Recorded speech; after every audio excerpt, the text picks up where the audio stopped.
Aleluia. Chamado ao batismo. Elias Barros. Capítulo 5. Justificados pela fé. Aleluia. E por falar em viver essa plenitude em vida, e por meio da reconciliação, veja o que está escrito em Efésios. Ele nos concedeu a vida, estando nós mortos nas nossas transgressões e pecados, nos quais andávamos no passado, conforme o curso desse sistema mundial, de acordo com os príncipes do poder do ar, Satanás, o espírito que agora está atuando nos que vivem na desobediência. Portanto, pela graça somos salvos, por meio da fé. E isto não vem de nós, de vós, é dom de Deus. Não vem por intermédio de obras, a fim de que ninguém venha se orgulhar por esse motivo. Pois somos criação de Deus, realizados em Cristo Jesus para vivermos em boas obras, as quais Deus preparou no passado para que nós as praticássemos hoje. Nós estávamos presos nas mãos de Satanás. Mesmo assim, Deus concedeu sua própria vida através de seu Filho. A partir do momento do sacrifício de Cristo, nós já fomos justificados. Contudo, faltava ainda o conhecimento e o entendimento da nossa parte para tornar posse e usufruir dessa justificação. Isso é como um passaporte para a viagem. Todos têm direito a esse documento, mas é preciso passar pelos processos para conquistá-lo e, em posse dele, usufruir dos seus benefícios. Muitas pessoas ainda não sabem desse direito ao passaporte e, mesmo que descubram, podem utilizá-lo ou não. E, se for o caso, estão desperdiçando o direito adquirido. Da mesma maneira, a bênção da reconciliação é o nosso direito, já está completa e garantida a nós pela graça. Isso independe da nossa capacidade ou inteligência. É dom dado por Deus e para acessar esses benefícios basta crer. Deus nos criou, reformulou e nos cobriu de Cristo, fazendo-nos nova criatura. Nos transformou em seu amigo íntimo e nos reconstruiu para sua própria morada, para vivermos em boas obras, as quais Deus preparou no passado para que nós as praticássemos hoje. Efésios capítulo 2, verso 10. Tudo que Deus fez nos capacita para viver isso hoje.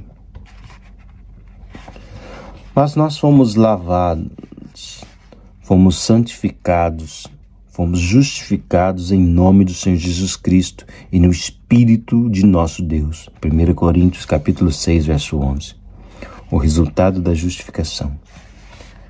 Se a santa parte da massa que é oferecida como as primícias dos frutos, a massa toda igualmente é. Se a raiz é santa, os ramos também o serão. Romanos capítulo 11, verso 16. Permita-me conduzi-lo ao meu pensamento sobre o resultado desta justificação em Jesus. Primeiramente, a palavra do Senhor nos coloca como filhos de Deus, pela vontade dele. Como está escrito, veio para o que era seu, mas os seus não receberam. Contudo, aos que receberam, aos que creram em seu nome, deu-lhes o direito de se tornarem filhos de Deus, aos quais não nasceram por descendência natural, nem por vontade de carne, nem por vontade de algum homem, mas nasceram de Deus. João capítulo 1, verso 11 a 13. Se eu recebi como meu Senhor, único e suficiente Salvador, pela fé praticada em santidade, que é o ato de mudança genuína em Cristo, então, essa mudança se dá pela busca constante do aperfeiçoamento nele, procurando manifestar as características dele. Isso você pode comprovar lendo o que está escrito em Filipenses capítulo 3, verso 12, que diz: não que eu já tenha obtido tudo isso ou que tenha sido aperfeiçoado, mas prossigo para alcançá-lo. Pois para isso também fui alcançado por Cristo Jesus. Desejo e busco o direito de ser filho. Porque em amor, Deus nos predestinou para sermos adotados como filho por meio de Jesus Cristo, conforme o bom propósito da sua vontade, para o louvor da sua gloriosa graça, a qual nos deu gratuitamente no amado. Efésios capítulo 1, versos 5 e 6. E para vivermos essa adoção, precisamos crer e agir de acordo com aquilo que cremos. Isso quer dizer que, se somos filhos, devemos agir como tal, nos assentar à mesa e participar da família. O Pai já assinou a nossa adoção com o sangue do seu Filho Jesus. Agora é nosso dever assinar a nossa parte neste contrato, entregando a nossa vida a Ele. Quando assumimos essa nova essência, entendemos que Jesus é a videira verdadeira e o Pai é o agricultor, como está escrito em João, capítulo 15, verso 1. Isso significa que deixamos de ser um galho solto e passamos a ter o mesmo DNA da árvore que fomos enxertados, ao qual Deus mesmo cuida, nutre e dá o crescimento. Se antes estávamos sem cuidado algum, agora somos parte da árvore, da oliveira cultivada, como está escrito em Romanos, capítulo 11, verso 17, que diz: se alguns dos ramos foram podados, e tu, sendo oliveira brava, fostes enxertado entre os outros, e agora participas da mesma seiva que flui da oliveira cultivada. E agora participas da mesma seiva que flui da oliveira cultivada. Perceba, você não está mudando de religião, está mudando de natureza, sendo pertencente à natureza de Cristo. E à medida que você cresce, vai tornando-se mais parecido com Ele, até que seja impossível identificar alguma diferença. Nós éramos frutos da árvore do pecado, e Deus podou nosso galho da oliveira brava e nos inseriu nele mesmo, mudando completamente a nossa essência, a nossa natureza. Eu não sei se você sabe, mas para um enxerto dar certo, a árvore precisa ser rasgada, machucada, para que um novo galho possa ser inserido ali, para tirar os nutrientes que ele precisa e continuar vivendo. Foi exatamente isso que Jesus fez. Ele foi a árvore rasgada, ferida, maltratada, humilhada, e nós, os galhos soltos, fomos colocados ali dentro daquele ferimento para que a dor dele gerasse vida em nós. Nesse processo, a árvore que recebe o galho como enxerto faz uma transfusão de seiva, ou seja, a seiva que habitava em mim era venenosa, mas foi trocada pela seiva da essência de Cristo. E por isso, e como isso foi feito? Simples. Como isso foi feito? Jesus veio trazer a reconciliação, desfazendo a inimizade que havia entre nós, e para isso ele entregou o seu próprio sangue, sua seiva, por nós. mesmo que muitos não o tenham reconhecido. Então, nós recebemos a Cristo como único suficiente Salvador e rendemos a nossa vida ao processo de cristianismo para nos apropriarmos de Deus e de sua promessa. Recebemos por direito instituído através de Cristo o poder de sermos filhos de Deus por adoção. Mas quando chegou a plenitude do tempo, Deus enviou o seu Filho, nascido de mulher, nascido debaixo da lei, a fim de redimir os que estavam sob a lei, para que recebêssemos a adoção de filho. E, porque vocês são filhos, Deus enviou o Espírito de seu Filho aos seus corações, ao qual clama, Abba, Pai. Gálatas capítulo 4, versos do 4 ao 6. Por esse motivo, Jesus rogou, não apenas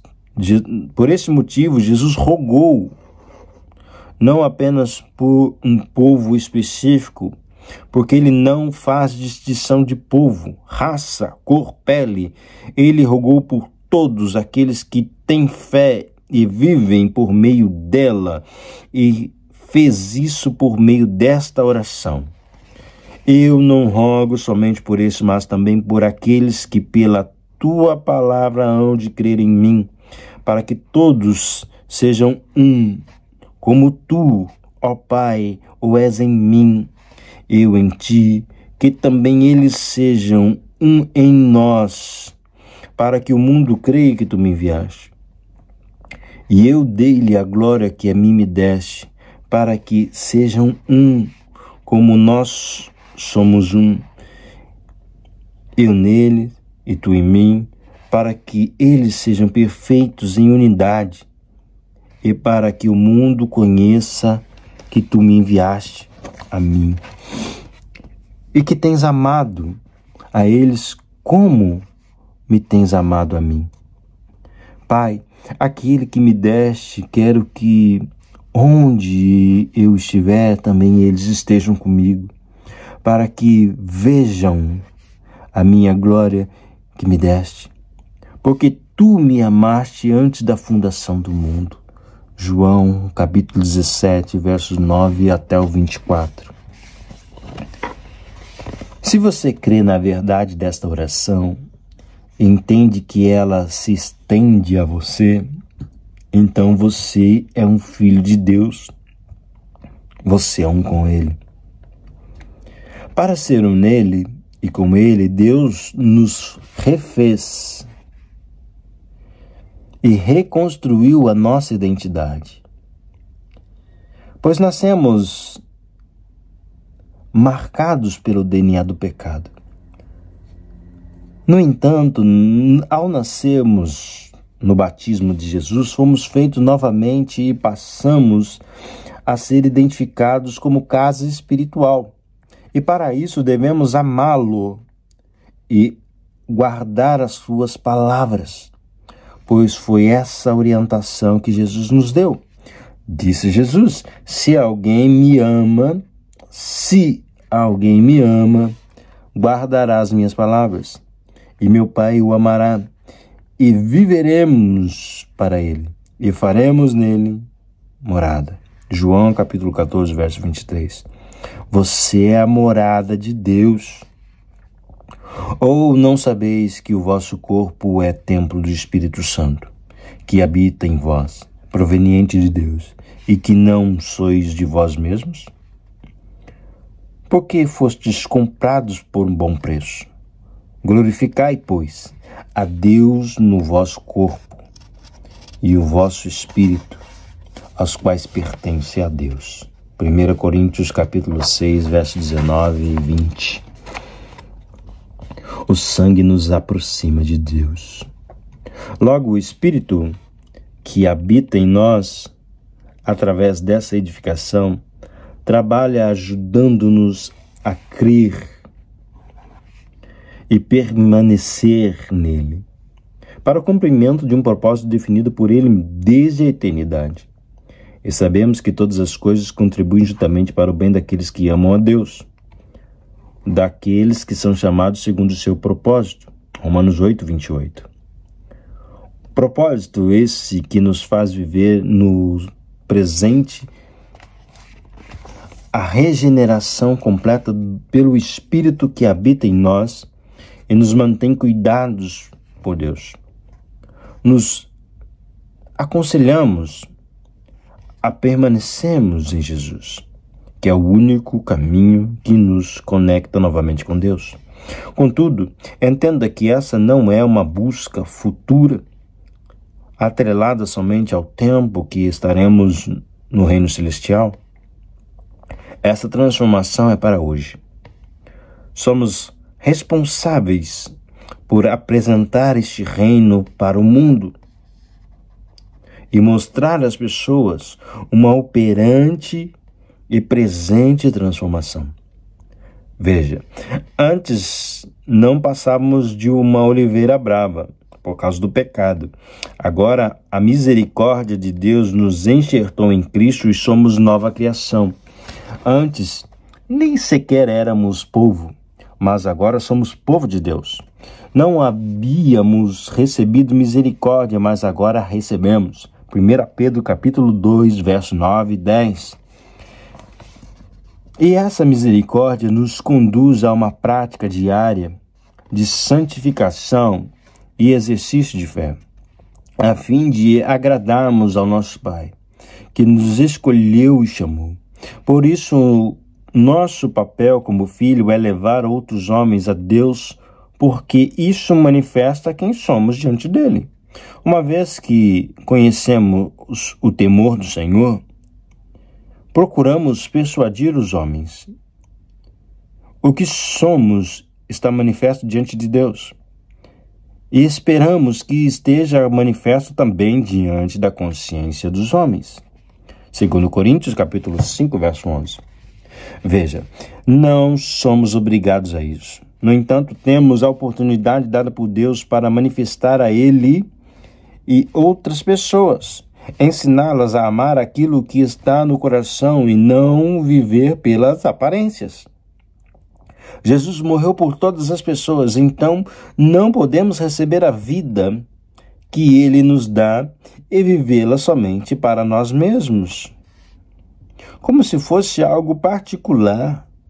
Precisamos levar essa vida ao mundo para que todos, vendo essa transformação em nossa vida, possam ser transformados também. Portanto, se alguém está em Cristo, é nova criação. As coisas antigas já passaram, eis que surgiram coisas novas. Tudo isso provém de Deus, que nos reconciliou consigo mesmo por meio de Cristo e nos deu o ministério da reconciliação. Ou seja, que Deus em Cristo estava reconciliando consigo o mundo, não lançando em conta os pecados dos homens, e nos confiou a mensagem da reconciliação. 2 Coríntios, capítulo 5, no verso 17 e 18. Agora, como cooperadores de Deus, devemos cuidar para não recebermos em vão a graça de Deus, porque Ele diz: eu ouvi no tempo favorável e socorri no dia da salvação. Digo-lhe que agora é o tempo favorável, agora é o dia da salvação, ou é hoje, é já. Por causa dessa reconciliação que alcançamos em Deus por intermédio de Cristo, temos que dar um testemunho agradável a Deus diante das pessoas, porque é esse testemunho que fará com que todos vejam que o que vivemos é verdadeiro e levará as pessoas a desejarem o mesmo. Não podemos dar motivo de escândalo a ninguém, nem em circunstância alguma. Para que o nosso ministério, que é o ministério da reconciliação, não caia em descrédito. 2 Coríntios, capítulo 6, verso 1 a 10. Por esse motivo, devemos nos guardar para Ele, sempre de forma santa e irrepreensível, para louvor da sua glória, do seu nome. Dessa forma, sabemos que tudo isso que você acabou de ler deixa uma pergunta para sua reflexão. Se a raiz da árvore chamada Jesus, é santa. Logo é esperado que os seus galhos e frutos sejam santos também? Obviamente que sim. Se a mesma essência corre pela árvore, automaticamente deve correr pelos galhos e produzir os frutos. Esse fruto deve ser gerado em mim de forma natural. E esse fruto traz em si a essência do Espírito Santo. Mas o fruto do Espírito são amor, alegria, paz, paciência, amabilidade, bondade, fidelidade, mansidão e domínio próprio. Gálatas, capítulo 5, verso 22 e 23. Preste bem atenção em uma coisa muito importante. Todo ramo que não dá fruto é cortado fora. É obrigação da árvore frutífera dar frutos. Está na essência dela. E se ela cumpre com o seu papel, é cuidada, podada, para que dê mais fruto ainda.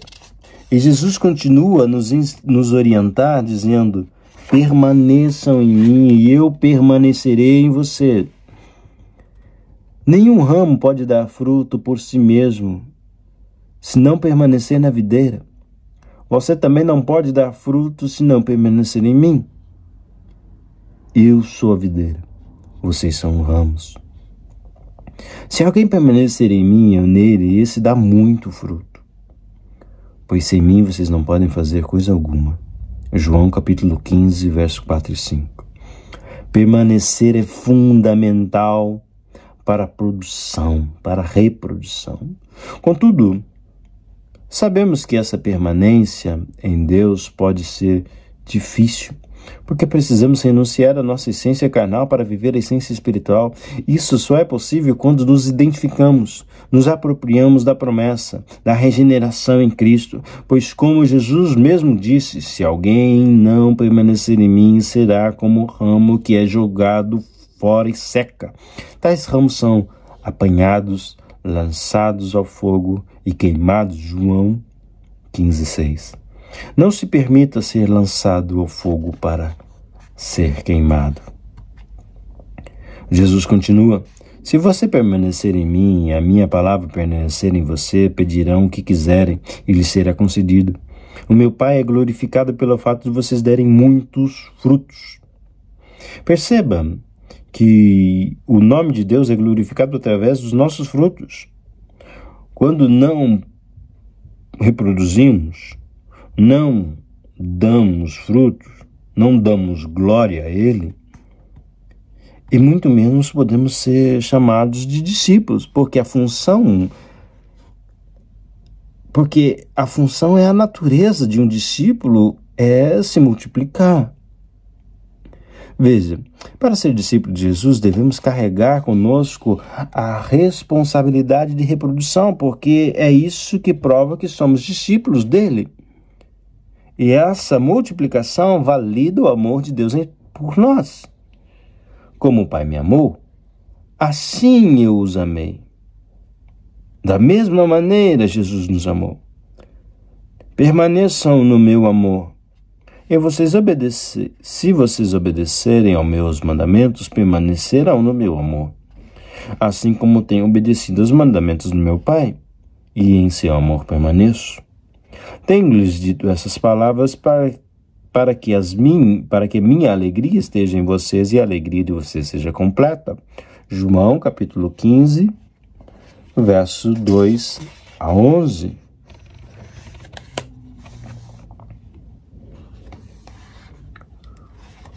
Chamada batismo, Elias Barros.